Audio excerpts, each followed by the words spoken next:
संस्कृति के प्रति प्यार, शांति और एकता के प्रति समर्पित करने के लिए नोएडा स्थित मारवा स्टूडियो में 11वां अंतर्राष्ट्रीय डॉक्यूमेंट्री फिल्म फेस्टिवल नोएडा कार्यक्रम का शानदार आयोजन किया गया। दीप प्रज्वलन और गणेश वंदना के साथ कार्यक्रम की शुरुआत की गई।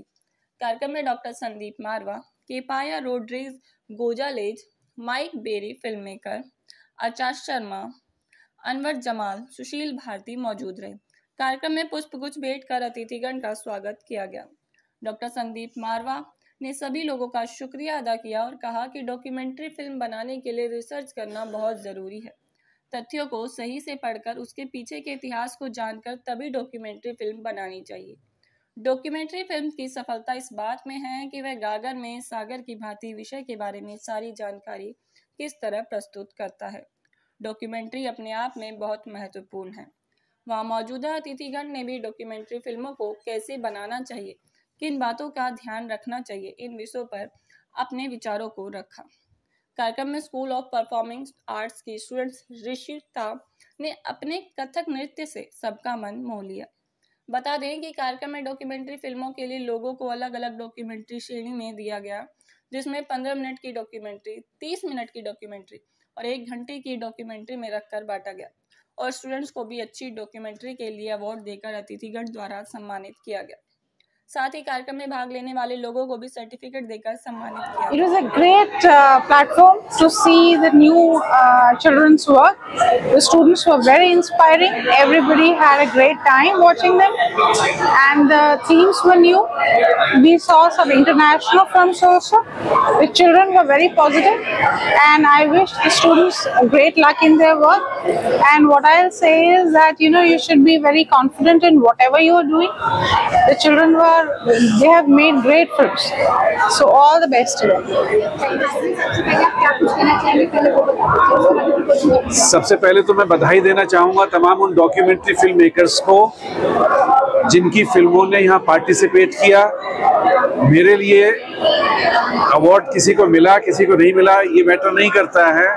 ये बहुत बड़ी बात है कि एक डॉक्यूमेंट्री कंप्लीट हुई और उसने पार्टिसिपेट किया और सब लोगों ने उसको देखा। जिनको अवार्ड मिला, अवार्ड मिलना जो होता है वो एक तरह का अचीवमेंट होता है। वो इस पर निर्भर करता है कि ज्यूरी कैसी है और ज्यूरी ने उसको इस लायक समझा। जिनको अवार्ड मिला उनको बहुत बहुत बधाई।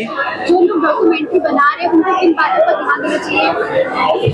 अब ध्यान तो बहुत सारी चीज़ों पर देना चाहिए। एक्चुअली डॉक्यूमेंट्री फिल्म मेकिंग, मुझे लगता है कि मैंने फीचर फिल्म भी बनाई है, डॉक्यूमेंट्री भी बनाई है, और हमको ये लगता है कि डॉक्यूमेंट्री बनाना बहुत कठिन काम है, क्योंकि डॉक्यूमेंट्री में आप सत्य के साथ प्रयोग करते हैं। एक्चुअली आप उसमें झूठ नहीं बोल सकते। आप उसमें जो यथार्थ है बिल्कुल उसको वैसे ही दिखाते हैं, और उसी सत्य को इन्हांस करने के लिए, उसकी पावर, उसका इम्पैक्ट बढ़ाने के लिए आप उसमें दूसरी विधाओं का इस्तेमाल करते हैं।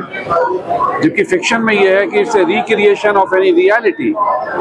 तो हमको लगता है कि डॉक्यूमेंट्री बहुत कठिन काम है और उसको बनाते समय आपको हर समय सचेत रहना है। पहली चीज सचेत इस अर्थ में कि चीज़ें मेरे इस टाइम की जो है, मेरे कैमरा में जो दिख रहा है वो चीज़ें छूट ना जाएं। क्योंकि वो एक तरह से आपको रियल फुटेज मिलती है और आपके डॉक्यूमेंट्री के लिए वो बहुत विश्वसनीय होती है कि आपने रियल टाइम में किसी चीज़ को शूट कर लिया। डॉक्यूमेंट्री में दूसरी सबसे बड़ी चीज़ है उसको बनाते समय कि आपका मंतव्य क्या है। आपका मंतव्य अगर आपकी नज़र में साफ है तभी आपका एक पॉइंट ऑफ व्यू बनेगा कि इस कहानी को या इस यथार्थ को मुझे इस तरह से कहना है। तो सबसे इम्पोर्टेंट है कि आप किसी भी सब्जेक्ट के बारे में अपना मंतव्य स्पष्ट करके रखें कि मुझे ये चीज़ ऐसे दिख रही है, इस कहानी को मैं ऐसे कहूँगा। ये जो 11 जो आपका डॉक्यूमेंट्री फिल्म फेस्टिवल है, ये काफ़ी अच्छा, मैंने पहले भी अटेंड इसके किए इनके AFT के, और सबसे अच्छी बात है कि एंट्रीज बहुत अच्छी आई है। सबसे इम्पोर्टेंट रहता है फिल्म फेस्टिवल पे, जितना भी मेरा एक्सपीरियंस है उसमें एंट्रीज कम आती है। अगर कम एंट्रीज आएंगी तो सिलेक्शन इज वेरी डिफिकल्ट। इसमें एंट्रीज बहुत अच्छी आई है, और एंट्रीज खाली एंट्रीज का नंबर नहीं है, the quality and content was very good. And few of them I have seen. बहुत अच्छा कंटेंट है और कीप इट अप, और जितना आगे जाएगा इतना और भी श्योर होगा ये फिल्म फेस्टिवल, डॉक्यूमेंट्री फेस्टिवल्स, क्योंकि फिल्म फेस्टिवल्स बड़े फेमस होते हैं। डॉक्यूमेंट्री फेस्टिवल्स को ऑर्गेनाइज करना इटसेल्फ इज अ चैलेंज। जो लोग डॉक्यूमेंट्री बना रहे हैं उनके लिए क्या मैसेज देना चाहिए, उनको किन बातों का ध्यान रखना चाहिए? देखिए, डॉक्यूमेंट्री मेकर को सबसे पहले तो ये देखना चाहिए कॉपी कैट नहीं होना चाहिए।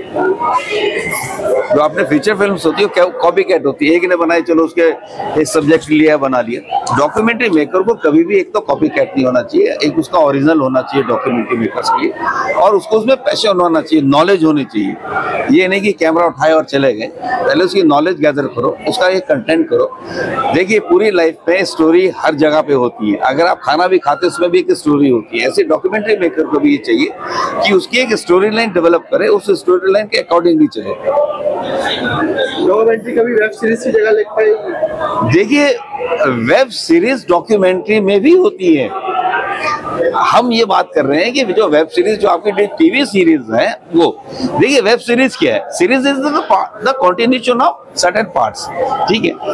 अभी मैं बता रहा हूँ, आप जस्ट वेट कीजिए और 1 साल तक पूरे वर्ल्ड के अंदर में अब OTT प्लेटफॉर्म के लिए इन्वेस्टर्स आ गए हैं जो एनकरेज करते हैं डॉक्यूमेंट्री बना के उसमें इन्वेस्ट करते हैं, क्योंकि डॉक्यूमेंट्री एक ऐसी चीज है, फीचर फिल्म खत्म हो जाएगी 6 महीने बाद, साल के बाद, 2 साल के बाद, लेकिन documentary like a gold, like a rice, जितना पुराना होगा उतना अच्छा होगा। डॉक्यूमेंट्री एक डॉक्यूमेंटेशन प्रूफ ऑन ऑथेंटिसिटी होती है, तो इसलिए डॉक्यूमेंट्री मेकर को ये देखना चाहिए कि मैं ऑथेंटिसिटी में लेकर जाऊं। और आने वाले वक्त में, जब तक डिस्कवरी इंडिया नहीं आया था, लोगों को डॉक्यूमेंट्री का मतलब पता नहीं था। डॉक्यूमेंट्री बनाने वाला कहता था ये बेकार है, टाइम बर्बाद करता है, इसके बाद कुछ नहीं है। लेकिन डिस्कवरी आने के बाद में एक नया फेस आ गया डॉक्यूमेंट्रीज का, और जब से OTT प्लेटफॉर्म्स हैं, because I am dealing with OTT, I am consulted with lot of OTT platforms, मैंने ये देखा कि अब डॉक्यूमेंट्री की लाइफ आ गई है।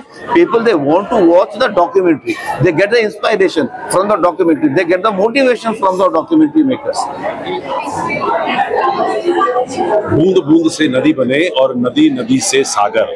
हमने जब documentary, international documentary film festival 11 साल पहले शुरू किया था, तो ये हमारा ग्लोबल फेस्टिवल जो जर्नलिज्म का है उसका एक हिस्सा हुआ करता था। और वहीं से हमें ज्ञान मिला कि अभी भी लोग ऐसे हैं जो डॉक्यूमेंट्री बनाना भी चाहते हैं, डॉक्यूमेंट्री दिखाना भी चाहते हैं, और कहीं ना कहीं उसकी एप्रिसिएशन के लिए भी भूखे और प्यासे हैं।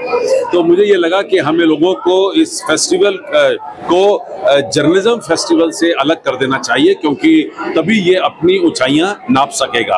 और शायद यही हुआ, क्योंकि पिछले 3 साल से हम लोगों ने इसको ग्लोबल फेस्टिवल ऑफ जर्नलिज्म से अलग करके उसको एक पूरा नया रूप दिया है। और पिछले 3 साल से ये फेस्टिवल और भी ज्यादा आगे निकल गया है। जहां राष्ट्रीय स्तर पे हम लोग काम कर रहे थे, आज पूरे अंतर्राष्ट्रीय स्तर पे हम लोग काम कर रहे हैं। 84 फिल्में इस बार हमें देश भर और दुनिया भर से मिली हैं। और सबसे मजे की बात है कि जमाल साहब जैसे बड़े फिल्म मेकर, जिन्हें 5 दफा नेशनल अवार्ड से सम्मानित किया जा चुका है, और वेनेजुएला की एम्बेसडर जो खुद वेनेजुएला की फिल्म का अवार्ड लेने के लिए यहाँ पहुंची हैं, इससे हमारे फेस्टिवल की जो गरिमा है वो पहले से भी और ज्यादा ऊंची हो गई है, बड़ी हो गई है।